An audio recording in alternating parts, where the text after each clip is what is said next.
Terima kasih yang klik video ni, yang tekan video ni dan nak tengok video ni. Terima kasih banyak-banyak.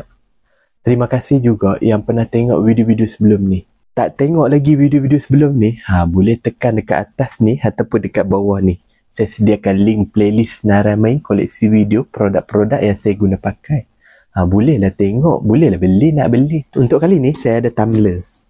Bolehlah isi air untuk nak pergi sekolah ke, nak pergi kerja ke, boleh isi air. Air panas pun boleh, air sejuk pun boleh, nak letak ais dalam ni pun boleh.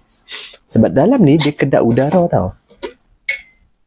Jadi bila kita isi air tu, dia akan boleh tahan sehingga 6 hingga 8 jam.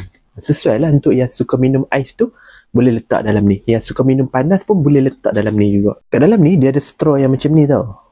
Dia ada tempat pemegang yang macam ni. Jadi boleh kita nak pegang belah kiri, belah kanan pun boleh.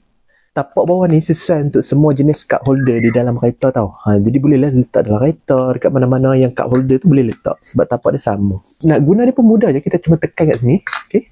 Dia akan keluarkan straw. Jadi mudahlah kita minum.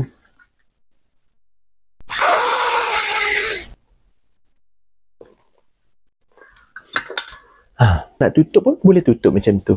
Kita boleh pilih untuk yang saya ada ni 1200 ml.